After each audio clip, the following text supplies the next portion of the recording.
Good morning. How are you today? Good, yourself? Good, thank you. Welcome to Introduction to Psychology.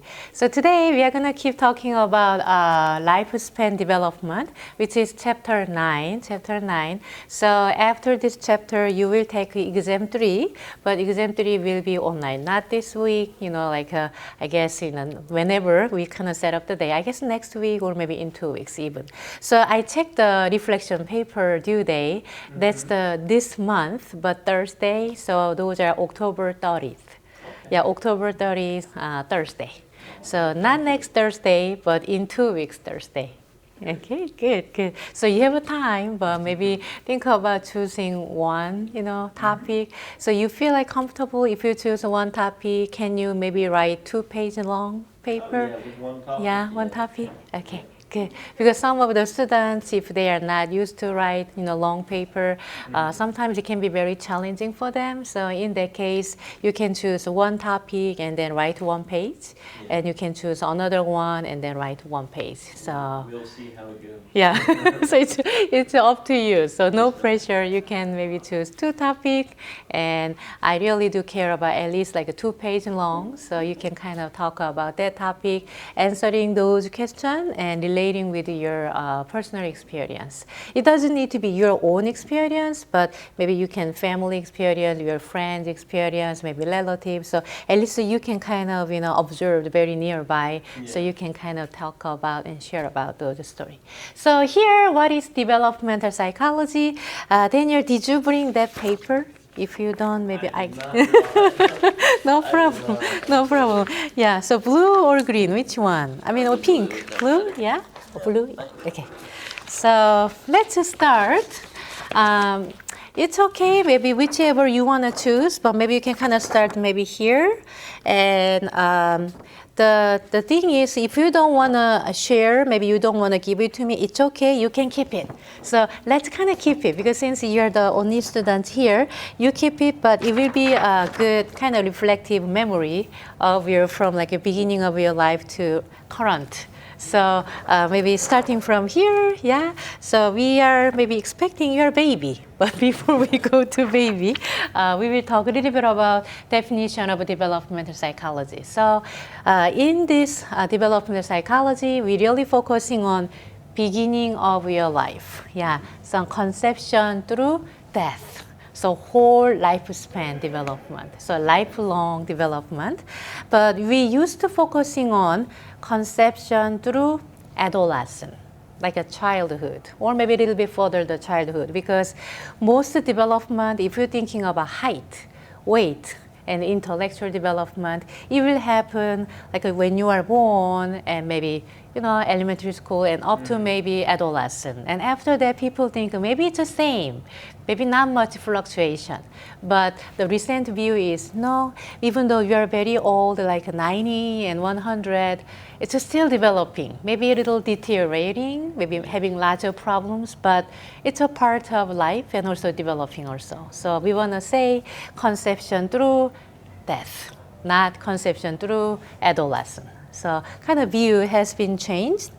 And so in psychology, we've been asking big questions. We talk about this question in chapter 1, but I feel like you may feel more comfortable because we've been talking about lots of topics before chapter 1, and right now it's chapter 9. So we kind of share about cognitive aspect of a human being's development, and also physical development and social, emotional development.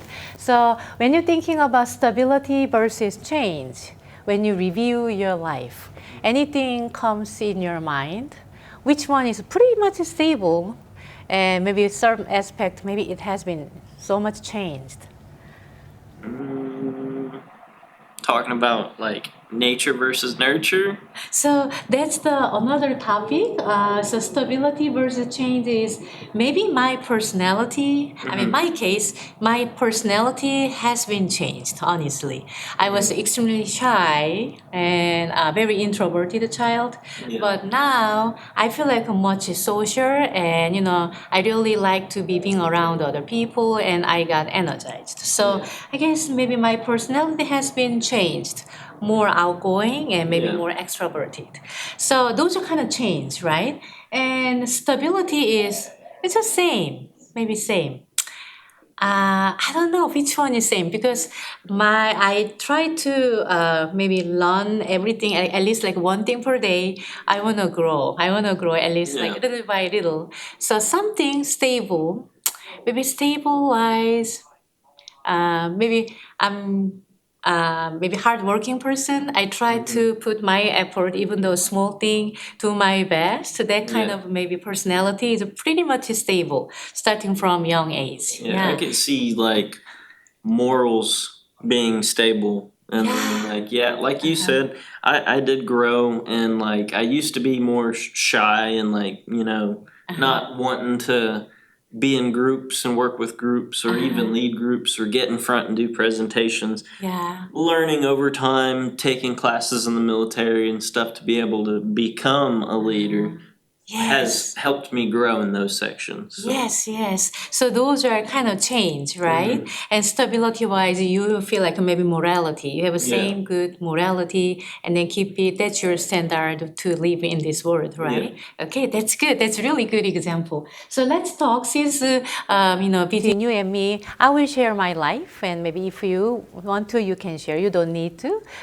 But we can kind of talk about, kind of apply those knowledge. So second one is stage development versus continuous development. What does that mean is when you're thinking about your own development, do you feel like my development maybe go, kind of develop a little bit, and then there's like a jumping part. Maybe you go to military, and then you feel like it's a totally different change before military and maybe after military. So those are like more kind of stair jumping on, and then go during the military period. And after military, you come back to academia, which is like a college, and you feel like you've got so many knowledge and different, lectures and all things. You're kind of jumping up, and then go a little bit. So life development is like a stairs, go up, and it's more like abrupt development. Do you believe in that way? Those are stage development, or continuous development is little by little, even we do not notice it. Yeah, kind of little by little, it will grow more like a ramp I feel kind of like analogy. it could be determined by when, like you're talking about part of your life. So whenever you're born could probably be stage development because there's huge jumps. Like Yes. first they weren't able to walk and stuff. Uh-huh. Next thing you know, they're able to walk and talk and do all this other stuff.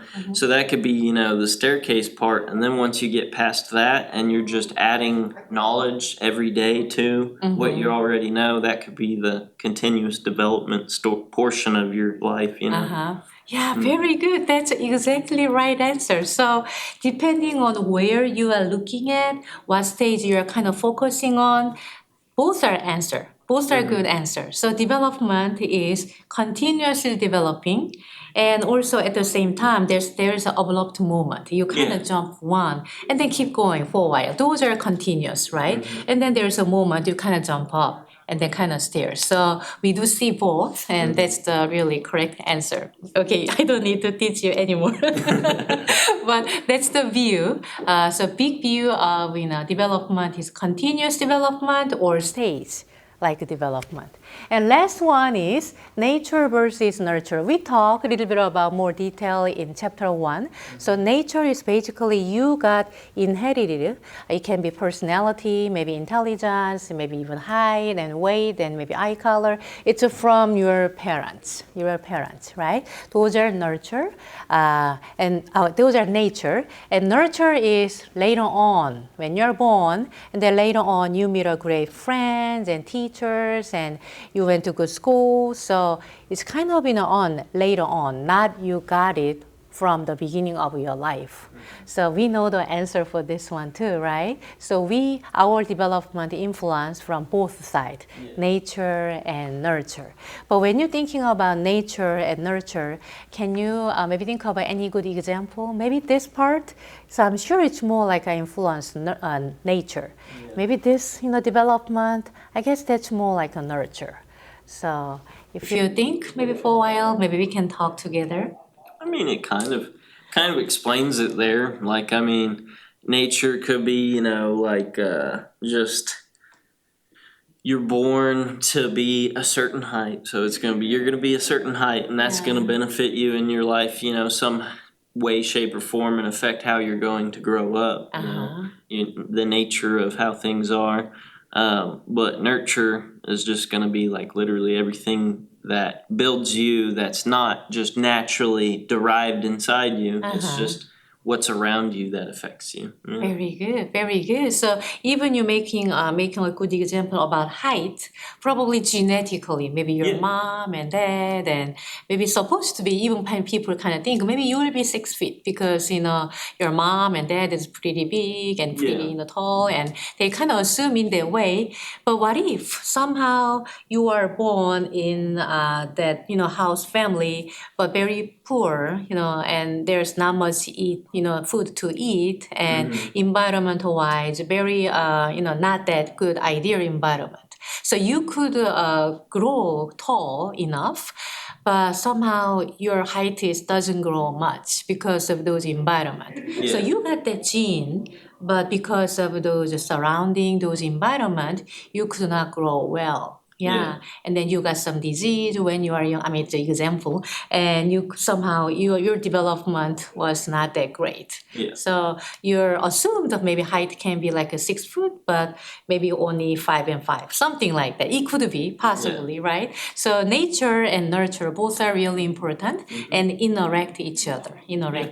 That's the key point when we talk about nature and nurture. So let's go the next one.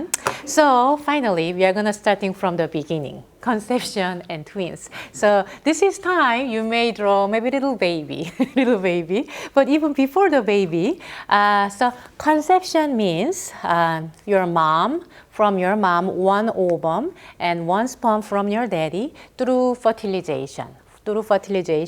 Making a one cell. That's a zygote. Those are one cell, we call it zygote.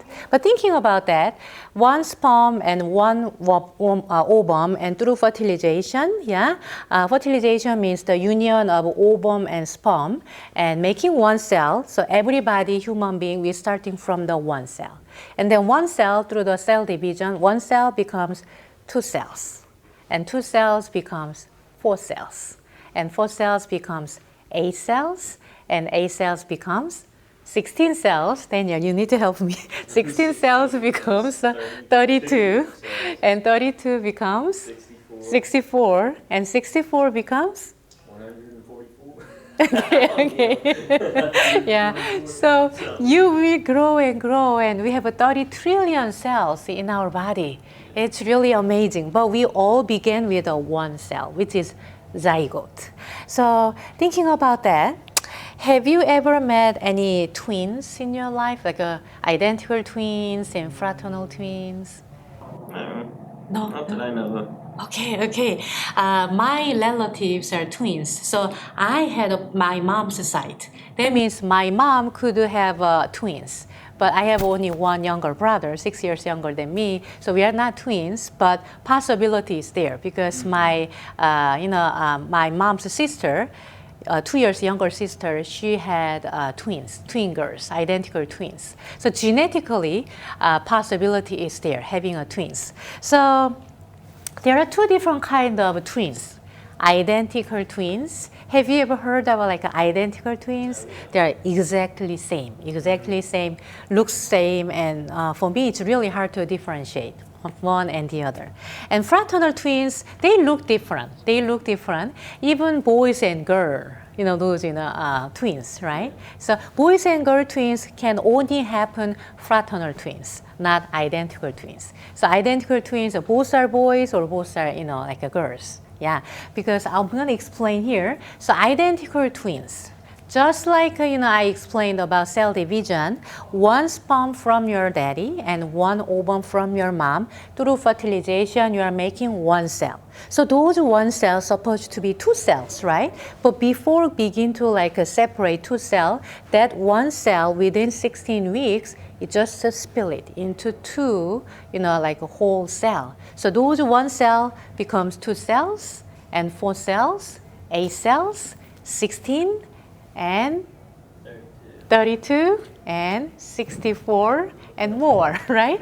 So basically in mom's womb, exactly same DNA, exactly two sets of those zygote growing and cell division is happened. Those are identical twins. If you're looking at here, yeah, one sperm and one ovum through fertilization, making a one cell, but very short amount, yeah, they split and then grow exactly same, yeah, having those, cell division will happen and grow and grow and grow. Those are two babies in one mom's womb.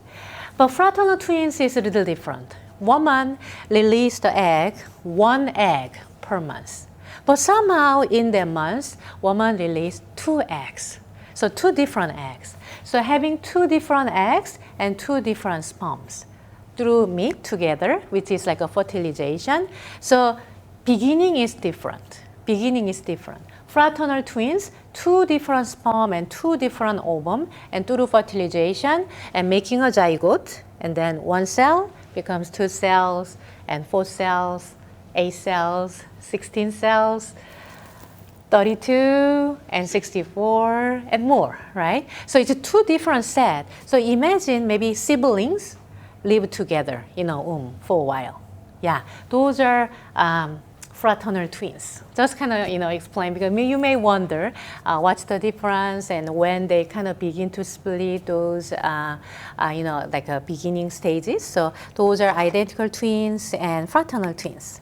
So here we call it, there are 3 different kind of development. We are talking about prenatal development even before begin to this word. So prenatal development, there are 3 different stages. First one is germinal stage. Zygote, like a one cell, become 2 cells and 4 cells and 8 cells, only 2 weeks. Even if you do not plan to have a baby, even you do not notice it, if you're pregnant or not. So as a woman, you kind of miss your period that month, and then you wonder maybe possibility is there. So you may check that. Those are germinal stage, only 2 weeks. So and your implantation into the uterine wall, yeah, your zygote. The second stage is really important, underline, embryonic stage. So baby keep growing and growing. It's a begin to start grow your all different kind of organ, like a heart and legs and arms and feet and face and all the eye part and ears and all different kind of organs. So that's the organizational, like those part here, embryonic stage, those 2 months, roughly 2 months, because 2 weeks, those are germinal stage. 3rd week through the 8th weeks, we call it like embryonic stage. So roughly those are 2 months. So 2 weeks and 2 months. Those are 2 months embryonic stage is really, really important, because major organs and structure of the organ is first develop. So imagine as a pregnant woman, during those second stage, you drink alcohol. Maybe you expose too much radiation and you took some, medicine. But maybe even doctor prescribed medicine, something can happen because it's during the process of you are making all the human beings organ.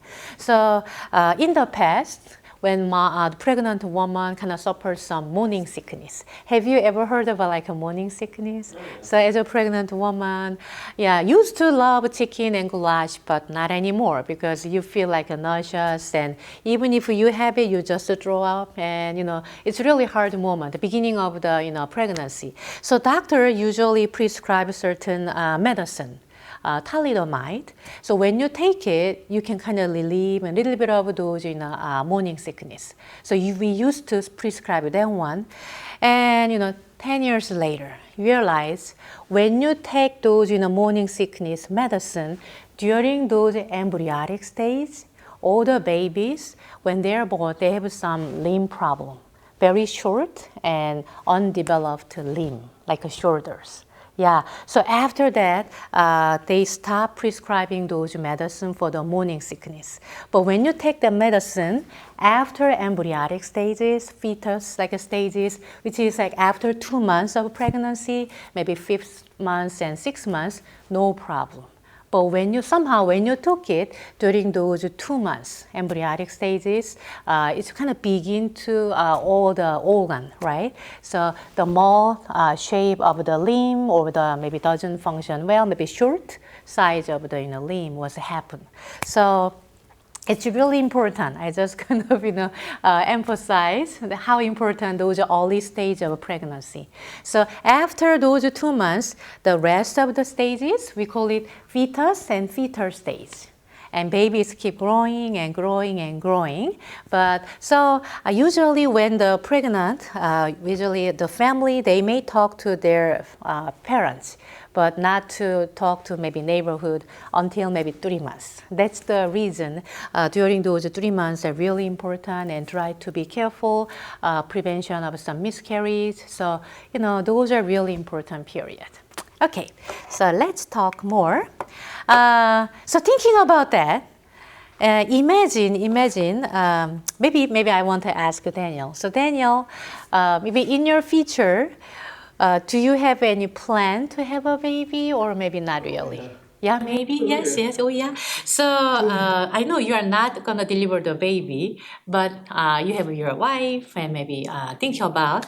So what would be like you shouldn't do during the pregnancy, maybe you would like to do, maybe try during the pregnancy? Anything would you like to try? Maybe listen to music or talk to the baby because you believe in that way or not really? We'll see. It all depends on, what my wife or whatever wants to do, really. Sure. I've heard of all that. I've heard of, listening to whatever it is, Beethoven, or, any types of stuff. Music. But of course I'm gonna speak to my kid and stuff whenever it's in the womb still. Stuff like that. But yeah. Okay, very good. So think about anything, because maybe I need to talk about teratogens. That's the teratogen means anything it can possibly harm your unborn baby. So it can be radiation, maybe certain virus, and maybe too much noise. Anything else can be harm your baby. Can you think about any like a teratogen during those pregnancy? I can see them right there, but alcohol and smoking, I know. That's really major thing. Yeah, Alcohol and smoking. And then I'm sure birth control wouldn't be the best thing if you didn't realize you weren't pregnant. Yeah. I'm sure that might mess up something too. And also stress. You should not give any stress for your future. Well, that's a given. Stress the mom out, and it messes a lot of stuff out. Yeah. So maybe this time, since we kind of begin to our story, can you draw a little baby, on the paper? Because we kind of begin to our baby. Yeah.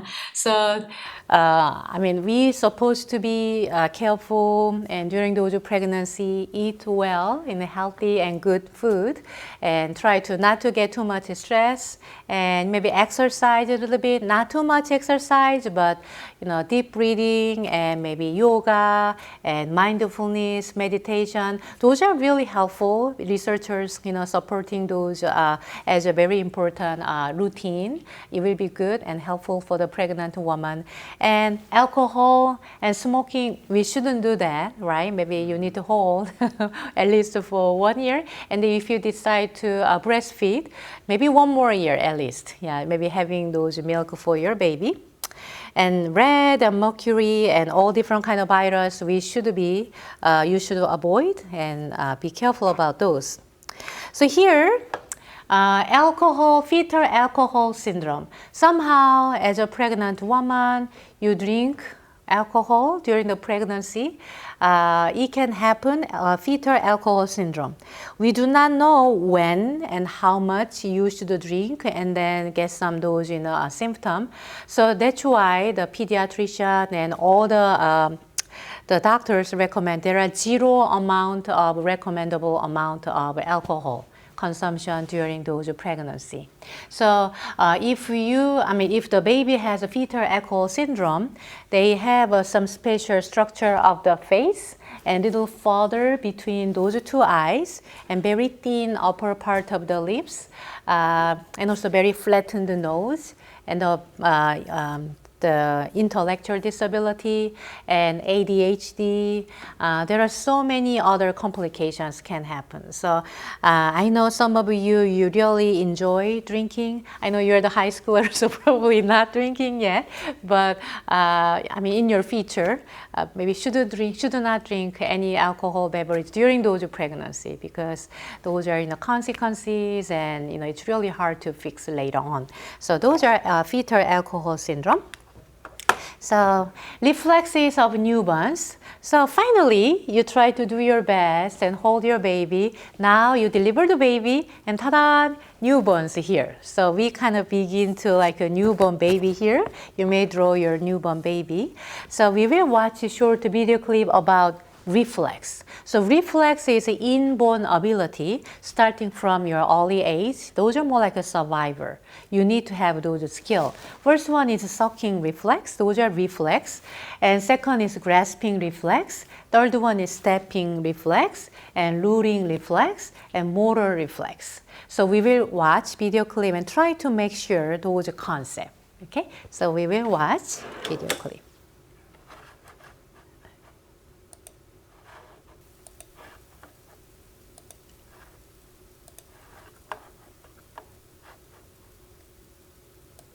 Babies are born with a set of reflexes critical for survival in the outside world.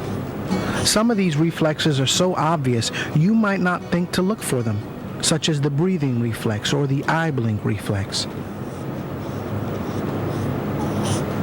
Rooting is one of the most critical reflexes. By touching 4-week-old Lily's cheek, she'll turn her head and open her mouth in preparation for nursing. Once the baby is in contact with a breast, a bottle, or even a finger, the sucking reflex takes over. Involuntary at first, the neonate will gradually gain control over sucking during the first year. Placing liquid in the mouth will induce the swallowing reflex. In the first few weeks of life, it takes all the baby's concentration just to control these various uncoordinated reflexes. At this age, feeding Julia can take over an hour. After about 6 weeks, though, Julia will be a pro. There are other reflexes babies are born with that we don't completely understand. In the first 2 months, babies exhibit the stepping reflex. This is probably a precursor to walking. Watch Lily's toes fan out and curl. This is the Babinski reflex, which occurs when the bottom of a baby's foot is stroked. You can also do like toes curling. When pressure is placed on the baby's hand, you can see the grasping reflex at work. Lily's grasp is strong enough to support almost her entire body weight. For a few seconds at least. When startled or dropped, a baby may respond with the Moro reflex. The arms fling outward and inward as if the baby were groping for support. 2-month-old Julia doesn't even need to be awake to demonstrate this reflex. Okay.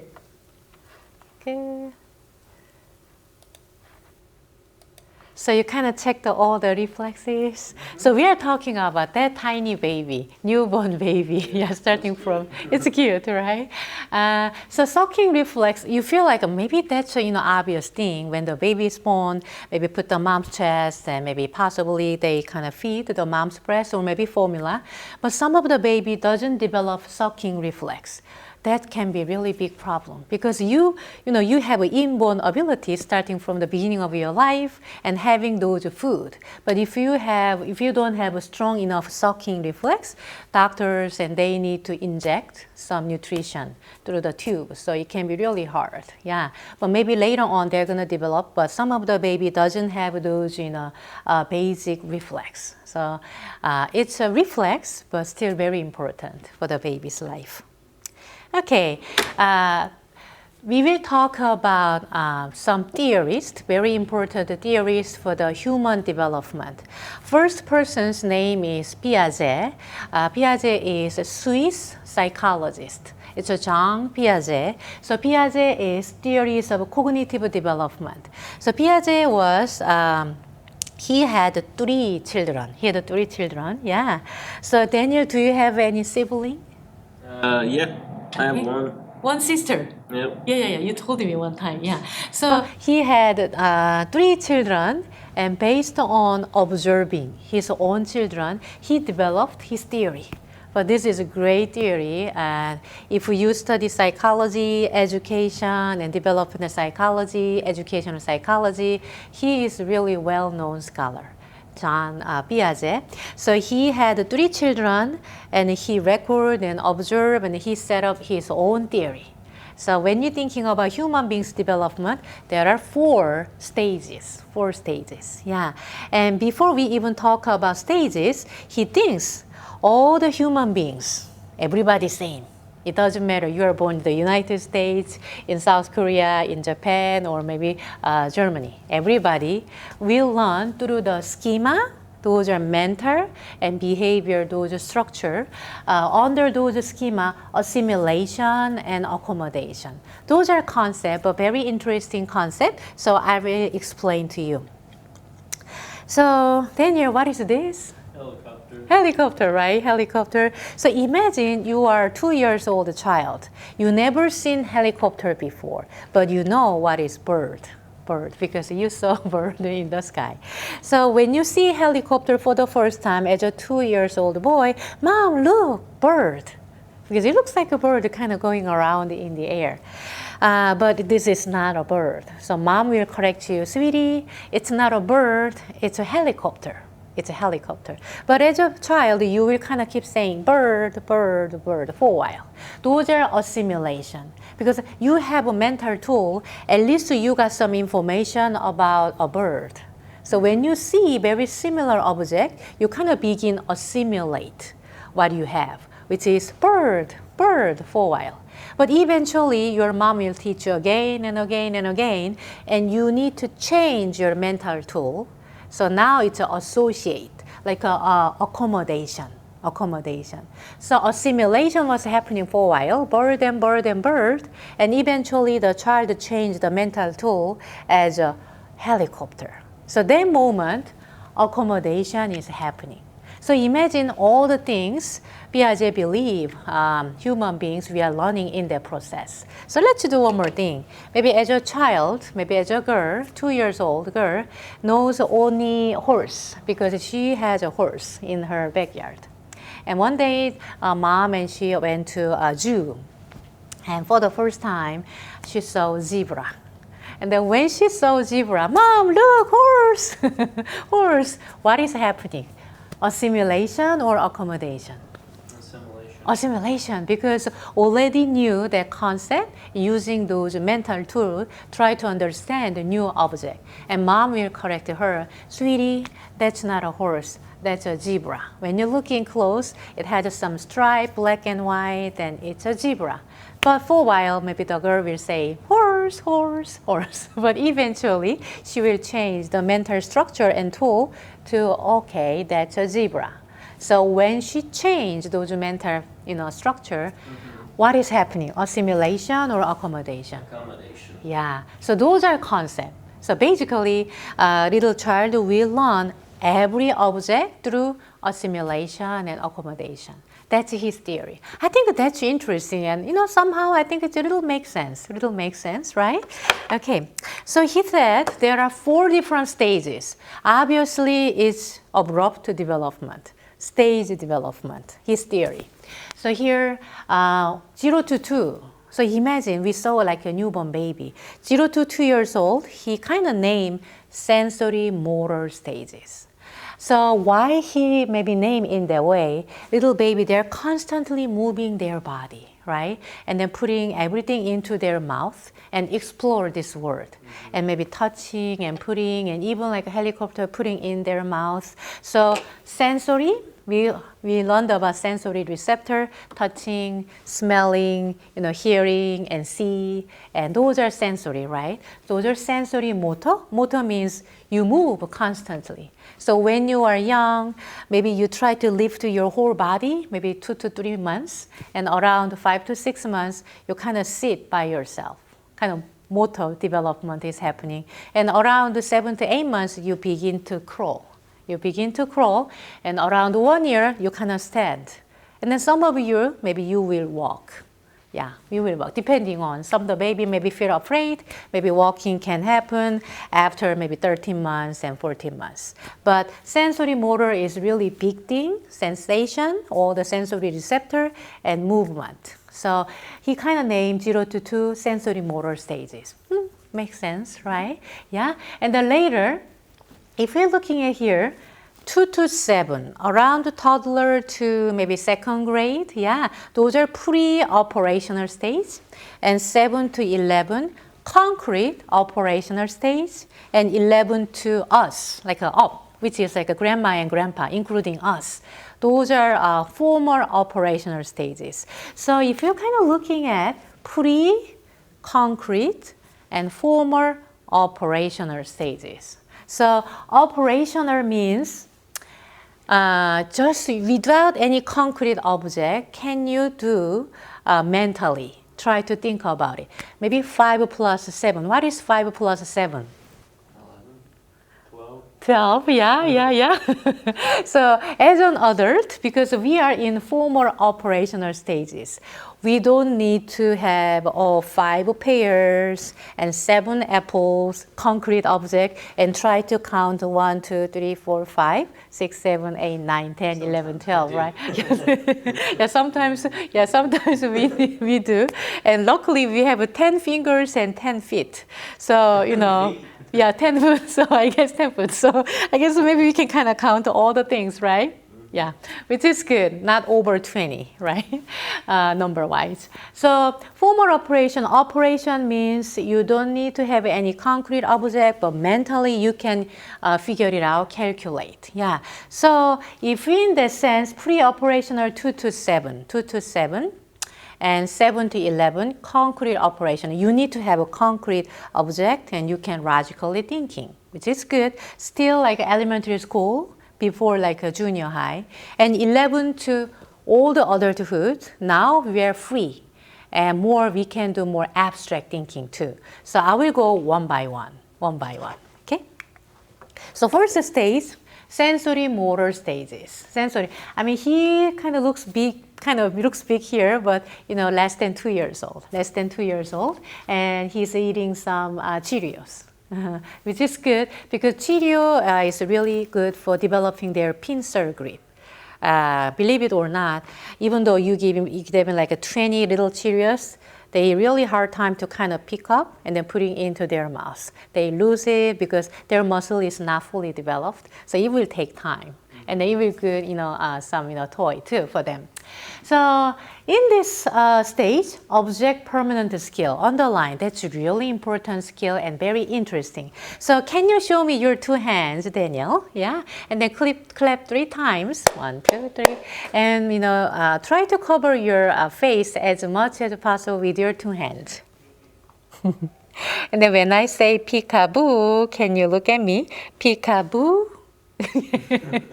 So those are basically really good activity talking about object permanent skill. So as a child who is younger age too, when you do not see your mom because you hide your whole face, they begin to cry because they do not have object permanent skill.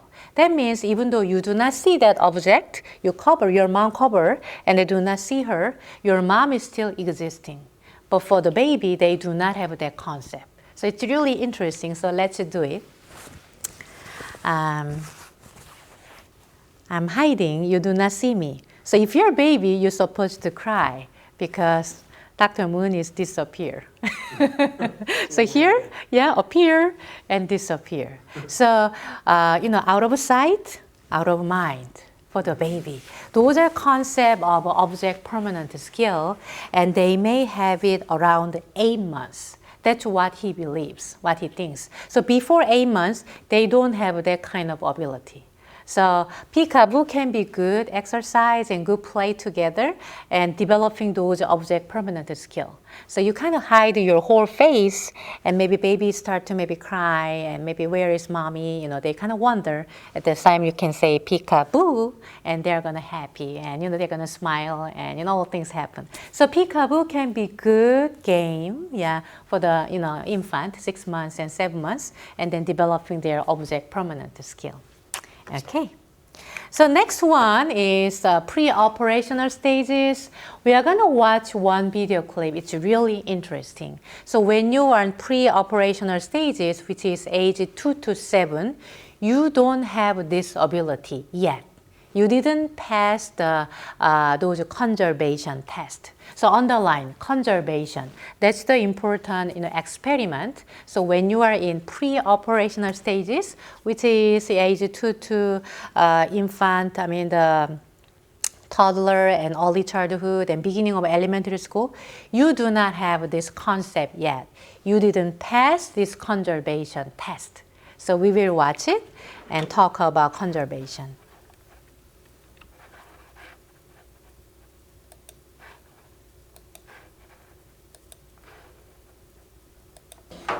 So I'm going to make 2 rows of quarters.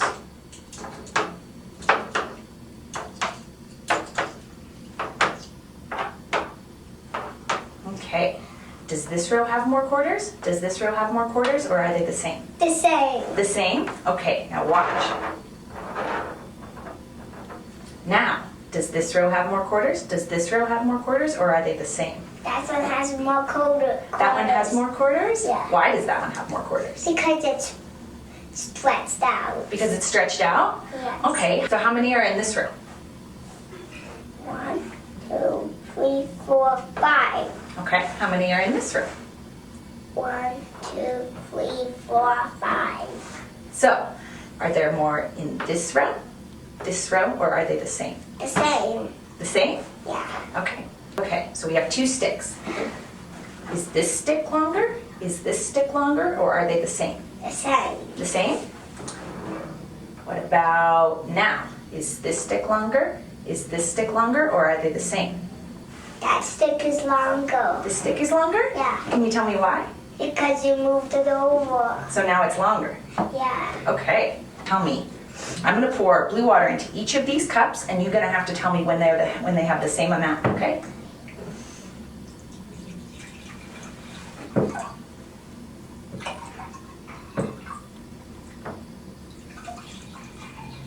Okay, tell me when this one is the same. The same. The same? Those 2 are the same now? Yeah. Okay. They're the same?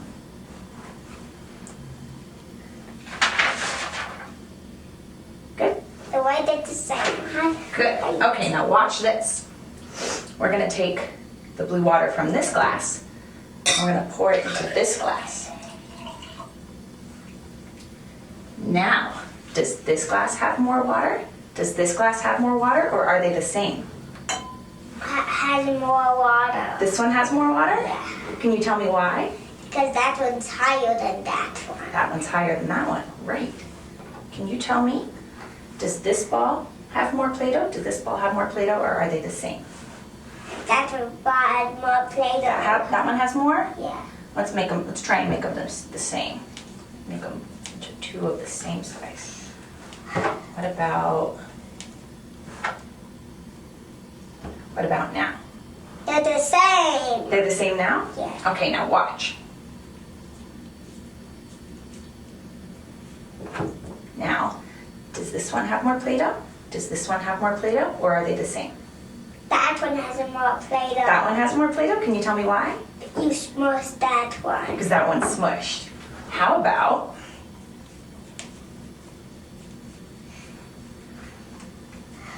How about now? Does this one have more Play-Doh? Does this one have more Play-Doh, or are they the same? The same. Now they're the same. Why are they the same? You roll that one back up. Okay, great. Mm.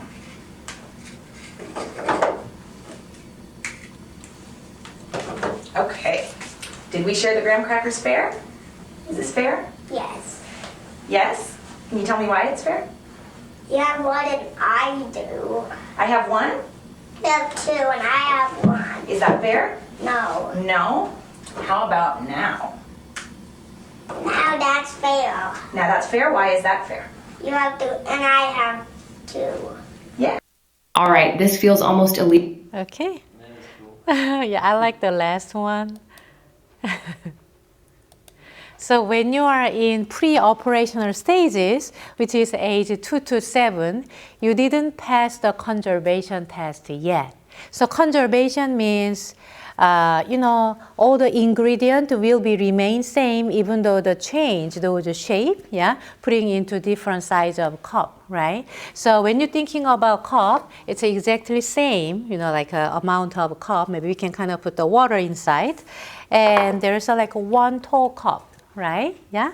And then if you kind of pour one of those in the same amount of containers, put the other one, but this one is much thin, and here the thin and tall cup. So when you ask here, exactly same, is it the same amount of the water?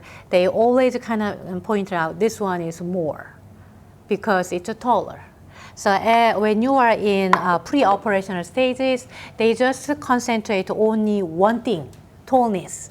They do not see how wide the original cup was. So this is like a conservation test. And when you are in like age 2 and 7, you do not pass those conservation. I really like the graham cracker one, the last one, because it's obviously the experimenter has more cracker. But when you kind of breaking down too, now it's fair. Yeah. You too, I too. I'm fine. So those are conservations. So remember those concepts. So when you are in concrete operational stages, which is like the next stage, age-wise 11, 2 to 7 and 7 and 11. So 7 and 11. Now you begin to more think logically and try to figure it out, mathematical concepts. Yeah. So I will ask you, if A is taller than B and B is taller than C, is C taller than A? No. Yeah. So if you are in concrete operational stages, you begin to think logically, but you need to have some concrete object for them because they can figure it out. But when you are in next stage, formal operational stages, you should freely do. Yeah, without any concrete object. And freely do like a calculation. Yeah, like a 10 plus 20 and 25 plus 31. Supposed to be without any concrete object, we should do well the next stage. So concrete operational stages, now you pass the conservation test. Even though it's the same amount of water and then putting into the tall and thin cup, if you ask, is it same amount of water? Of course, yes it is. Even though it's a tall, it's a wide. This one, right? So they pass the conservation when you are concrete operational stages. Okay, so formal operational stages, we've been talking about sensory motor 0 to 2 and 2 to 7 pre-operational and 7 to 11 concrete operational and 11 to up, which is us, right? Now formal operational. So underline, so key point of major difference is now you can do abstract thinking and what if situation. What if today is raining? What would you do? We didn't have an umbrella, but I have extra clothing, so probably I'm gonna use my extra clothing, putting on my head and then maybe run. So you have those, what if situation, and you have some solution for those. So I will ask one more time. If A is bigger than B and B is bigger than C, is A is bigger than C? Yes. Yes. I mean, those things should be supposed to be very freely. We should do that when you are in reaching formal operational stages. But some of the adults, they are still confusing. So Piaget thinks maybe not everyone reaches these formal operational stages. Takes time, and some of the adults still maybe having hard time without concrete object. But abstract thinking was the major things. So those are summary of Piaget's Swiss psychologist stage of cognitive development. So maybe one more time, 0 to 2 sensory motor, we've been talking about object permanent skill. It will have around 8 months. And next stage, pre-operational 2 to 7, they begin to speak, use their language and play, pretend play will happen. And conservation task, it's not passed yet. Theory of mind means, try to understand how other people think at certain situation. But they also have some egocentrism. So egocentrism is not necessarily selfish, but very self-centered thinking. Self-centered thinking when you are in pre-operational stages. Concrete operational is like the next stage. Begin to think logically, but maybe lack of abstract thinking, maybe making a little mistakes. But formal operational, you may kind of think logically, at the same time you can do more abstract thinking. So we kind of go over the whole stage, based on the Piagetian perspective. So now I'm going to give you a little bit of time. So if you don't mind, since you draw maybe a baby infant here, and can you draw anything if you remember early childhood? Yeah, Daniel, you have a memory about early childhood a little bit. Yeah. So can you draw anything like early childhood? It can be maybe your puppy, or best friend. If you reflect your life, if you're watching my lecture, think about what is your good memory about early childhood, which is pre-operational stages. Maybe you enjoy certain type of play, like a tag and hide and seek, or you like to stay at home doing some watching TV possibly, and you really like to hang out with your grandma and grandpa. So when you're thinking about early childhood, what comes into your mind, which is pre-operational stage? So you can express through drawing.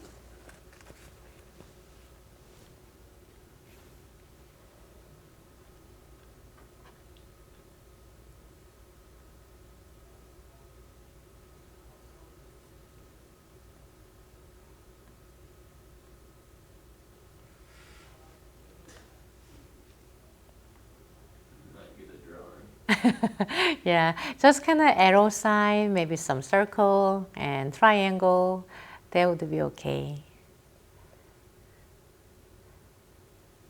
So while you keep drawing, if I say early childhood, is anything you comes into your mind? Early childhood period? Yeah, a little bit, not much. Did you play a lot with your friends or your sister? Yeah, I mean, I would play with my sister outside whenever we'd live in Louisiana and stuff outside. We'd have this dirt pile back there we could dig in or ride go-karts, but that's a little bit older. Yeah, whenever I think about early childhood, I really like the sand play. So I go outside in the playground, I kind of pour some water and make some tunnel and making some castle. And I guess my parents doesn't like too dirty, but I really love some water and sand play. So whenever I think about early childhood, I have such a good memory of playing with my friends.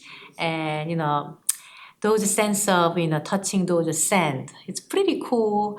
And any time, even like a hot summer, sand is always cool. I mean, I felt like the temperature wise, and there's like a sand tray in the playground, and I really like to play with the sand and some little toys like little figures and shovels and bucket and tiny maybe animals and some food, yeah, I mean toy food, and try to kind of play with my friends. So that's kind of my good memory about early childhood. Yeah. So if you're done, maybe thinking about next stage, concrete operational. I mean, it can be covering your elementary school. So if you're thinking about elementary school, do you remember any kind of good teacher, maybe your best friend, maybe best subject to learn, or maybe some good activities, like some organized sports, some elementary school? Scholastic book fair always. Yeah, I remember. It was always Yes, fun yes. with the highlighters you could smell and the pens of different colors, or like the pen that you like had one pen but you could flip down one side for blue, one side for green, one Yeah, I have that one too. Yes. Yeah, So you have a good memory about those book fair, I guess, right? Anything like maybe sports? Have you? I mean, I remember some of my teachers and stuff. Like Miss Breedlove was the old cranky math teacher. Okay. You remember even name and Yeah, the I subject. remember names and stuff. Yeah, that's amazing. Somehow, my first grader teacher's name was Songwon Kim. I mean, it's a really long time ago, but somehow I clearly remember her name. That was like my teacher when I was in first grade. And I begin to, learn how to play piano. I took piano lesson like a kindergarten. Yeah. I learned for 1 year, and then somehow I stopped for 1 year and then begin to learn again, starting from the second grade. So up to second grade to the fifth grade, I learned to play piano. That's my kind of thinking. And sports-wise, I didn't join any like official team sports, but I really love, play outside with the ball. With my friends. So after school, we gather together, and there's like some court, like some tennis court. We kind of play the ball, all different kind of ball game. We created a ball game even, and just kind of until very dark night. Like a dark night means like a 7. I kind of play outside and then coming back to home. So yeah, good memory of playing and hanging out with my friends. Those are more like concrete operational stages. Of course, I do remember. I try to remember multiplication chart.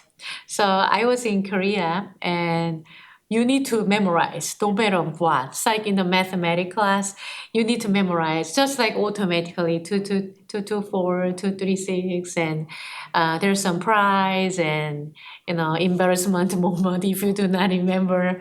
So yeah, that was pretty much about concrete operational. So Daniel, do you remember anything about concrete operational, which is elementary school? So you remember the teacher's name? That was like 4th, 5th grade.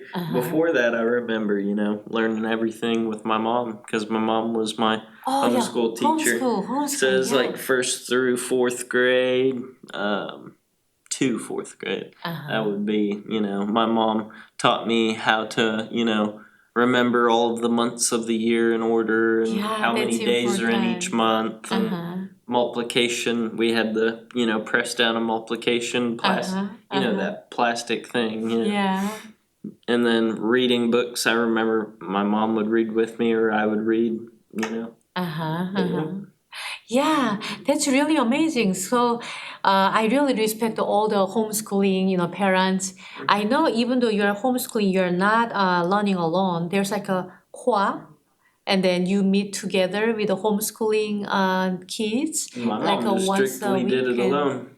Oh, she Yeah, did? I mean, she also we have family, I see. that in Louisiana, a lot of my family did homeschooling. I see. So like if she wanted, me to Kinda have join. social interaction, then Yeah. I would go with my cousins or some of their friends, and we would go out and do a pumpkin patch, or go to the fair, do stuff like that. Like she did that, but we weren't attached to any online group or nothing, no. I see. Because I realized that some, students maybe from the homeschooling, they said they're busy, maybe Monday and Wednesday, their mom is teaching maybe math and some other moms teach some language art, and maybe Friday, they're kind of in a field trip day, so they kind of maybe group of people around that'd be maybe cool. 7 to 8, they go to zoo together and they kind of arrange it in that way. So even though it's a homeschool, it's very systematically organized. Yeah. That's what I heard. So I was wondering, but I think there are so many different, types of homeschooling. So Oh, yeah. I bet maybe your mom did more like with your relatives together as a good family event. Okay, which is good. So you may kind of draw, maybe even kind of write down, maybe pumpkin patch, as an activity. So formal operational, which is 11 and us, we will talk about adolescent period, but thinking about after that, we will keep talking, formal operational, adolescent period. Maybe before go to adolescent, maybe I'm going to ask you, did you have a hard time, kind of maybe communication with your parents when you're going through junior high and high school? Or it was very smooth?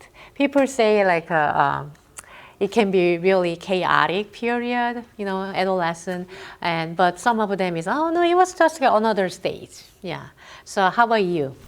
It was like a pretty much up and down emotionally and Sometimes it'd be smooth sailing, sometimes it was a roller coaster. Heck, I wasn't easy for my mom to homeschool either. Like I was kind of a pain in the butt sometimes. She'd have to get on to me and get me to do stuff. But once I went into school, I would say middle school was probably the most chaotic. And then after middle school, I matured up and just became a decent adult. But middle school, I was doing a bunch of dumb stuff. Yeah. Okay. Yeah. Hooligan. But middle school is the maybe beginning of the puberty. Your physical difference and social and emotional development. So we will talk more about those adolescent, but I guess that's the begin to our formal operational stages, right? So I will go to the next one. Piaget did a great job, like 4 different stages. Do you kind of agree with his stage? Like there are 4 different stages, and based on observing his children, it's a pretty good, well-developed theory, yeah? And at the same time, those are Russian psychologists. His name is Vygotsky, Vygotsky. So he put more like a social cultural theory. Vygotsky was born at the same year, just like Piaget. But unfortunately, he died too fast. Piaget had a long life. I do not know when he died, but over 80, for sure, 80, 85, toward more like 90, and have a good and long, healthy life. But Vygotsky was, as a Russian psychologist, he died around 37. Too young. If he could live longer, he could develop maybe stage development, just like a Piagetian perspective. But he didn't have a time, But he really gave us good, and the different little of view. Piaget believed universal stage. Everybody will go through sensory motor, pre-operational, concrete operational, and formal operational stages. That's the human development. But Vygotsky thinks a little differently. Whenever you understand the human being's development, you need to consider where that person comes from. What's the background? What's their family? Even where you are born. Are you born in Claremore, or are you born in maybe New York City, even the United States, right? You really need to consider those contexts, social, culture. Those are social, those contexts we need to regard to understand the human being. So even though you are the same, maybe age 2 growing up in the United States versus age 2 growing in the African country, it can be different life, right? So we need to consider, depending on those individual difference, regarding those social, cultural status. So he kind of set up the 2 different important concepts. One is scaffolding, and the other one is the ZPD, zone of proximal development. Have you ever heard any of those, scaffolding or the ZPD?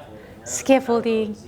Yeah. So scaffolding is, maybe we use those scaffolding like a physical scaffolding.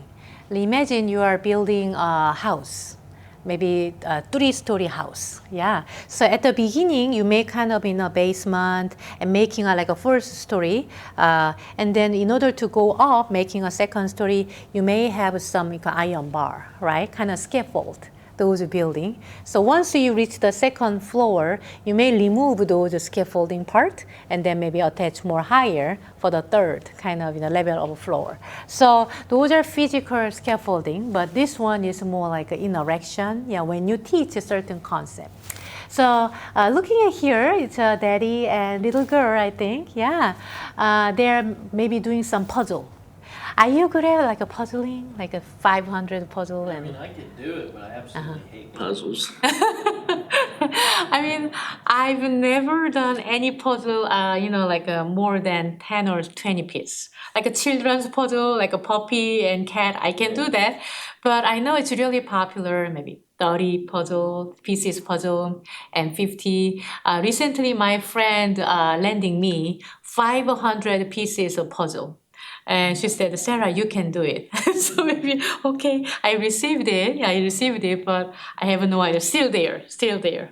I think 500 pieces, too much. Time consumer. Time consuming. But some of the people, they really love to do that. Yeah, have you noticed that? Yeah. So, it's their hobby. And they're making like 1,000 pieces of those, puzzle and then frame it. Yeah, and then put it in their room. So if you're looking at here, at least, I guess, 50, roughly like 70 pieces of like 50 and 70 pieces of puzzle. And 75. So as a little girl and try to, having some, maybe imagine, maybe the little girl likes some castle, princess and prince together. Yeah. So imagine as a daddy, you need to scaffold your daughter.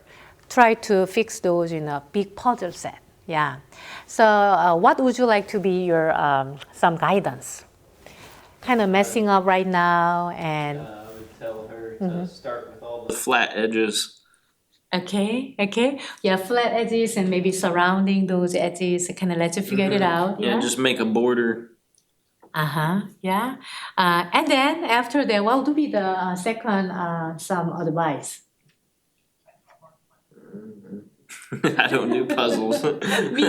Me neither. I would just say start looking at them and seeing which ones fit together. Yes, very good. So scaffolding means at the beginning, because right now it's kind of empty and there's no, puzzle set, fixed one. So look at the flat one and try the surrounding first, and then one by one, imagine there was like a castle and then cat and dog, and try to, teach those, daughter how to solve those puzzles. So at the beginning, you explained a lot, but once your daughter get it, which pieces go somewhere else, you may reduce those scaffolding, reduce those help.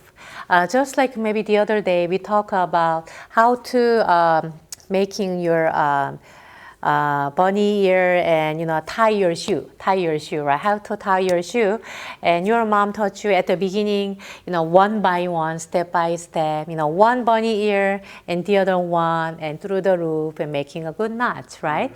At the beginning, she or maybe your daddy maybe explain very detailed information, but later on just kind of say one word. Remember bunny ear, but still you got it and try to do it. Yeah, eventually you're going to do it by yourself. Those are scaffolding.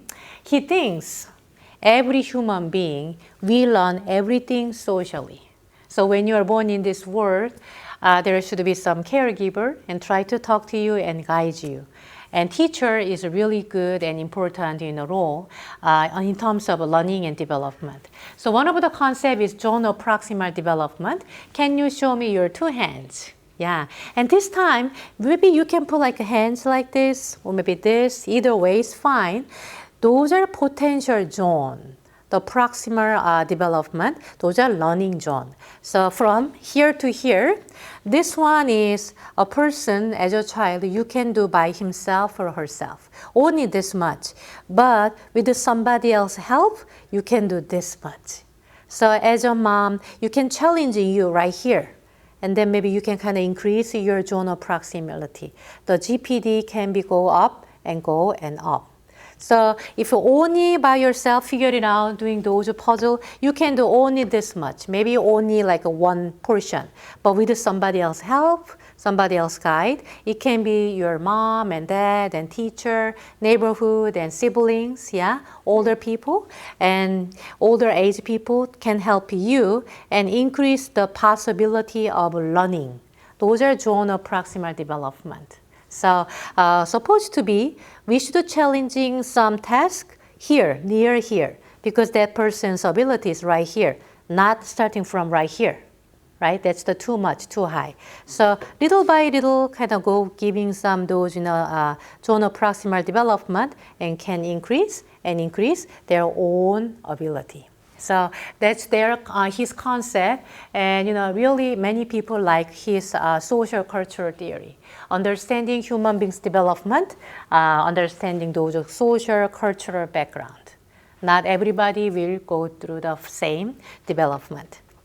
Okay, so let's talk about attachment a little bit, psychosocial development. So attachment is close, very close emotional bond between two people, usually a baby, a young child, a baby, and caregiver.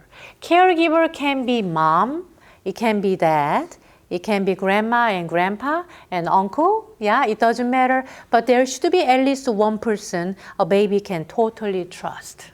Because as a baby, you do not do by yourself. You need to eat and, like change diapers and social interaction and maybe language input. It should be there's one person, at least one person. That's the caregiver and how much you have strongly maybe attached to each other. Those are attachment. Very important concept because there are researches done when you have a strong and secure attachment around age 1, there's a correlation when you become age 21. So if you have a secure attachment, like when you're age 1, you may have a good and strong attachment with somebody else, like your partner, your boyfriend and girlfriend. Yeah. So there is a possibility of positive correlation. So it has been lots of studies done about attachment. And let's talk a little bit about critical period. So as a newborn baby, you are born in this world. Ideally, maybe once you delivered the baby, you put your baby on your chest as a mom. Yeah, because mom just delivered the baby, put her chest and then let your baby listen to your heartbeat and smell of you. Yeah, of course, maybe in the womb, baby can hear and smell and like a taste too. Yeah, so those are pregnancy, and right now you are in the world, right, outside the world. Yeah, so you kind of listen to your mom's heartbeat and smell your mom's and having milk, breast milk, or maybe either formula. So those are really ideal moment. Those are attachment period. So Daniel, do you believe is it really critical period? That means if somehow your mom got, those mom got some maybe cancer, so just deliver the baby, but could do some other treatment, so could not hold the baby. So instead of mom. I've recently done research on that. Not research, but like it's called the golden hour, isn't it? Yeah. I did because my girlfriend's sister just had her kid. And my girlfriend said she's having her golden hour right now, and I looked it up just to see what it was, and I read into it. So yeah, it is critical, and it's just kind of like the dad can hold it too, and it just creates a bond between the family. Very good. So critical period, and there's like a theory. If you do not have those bonding moments. At that moment, when you deliver the baby right away, supposed to be ideally put your baby in your chest and let them hear your heartbeat and all things. But somehow you lost that moment. So that means you're losing forever those strong bond, or later on, can you rebuild those attachment? What do you think about that? I don't know, it probably depends, because they told me that I would have attachment disorders. Oh, okay. Just saying, you could build it. Yeah, of course, if somebody tried. But like that also can cause future attachment disorders with a kid. Sure, yeah. So some theory kind of having maybe that's really critical period, critical moment, but later on we realize it doesn't necessarily. Later on, you can rebuild those bonds. But And, if you know, never create that bond. yeah, I mean that moment. Yeah. Golden. You said golden hour. Yeah, well, not just the golden hour, but like if you couldn't have that golden hour with your mom and then you also didn't have your mom, so now, you don't have a bond at all for a bit until, you get adopted or whatever. Yeah. But yeah, that's a different circumstance, I guess. Yes. So, I mean, thank you for sharing those. So, basically, critical period we really need to regard as a very important period. But somehow your mom couldn't get that moment. It is still maybe later on you can rebuild with the adopted parents and adopted mom too. So that's the importance of the golden hour. And then, I mean, ideally, that would be.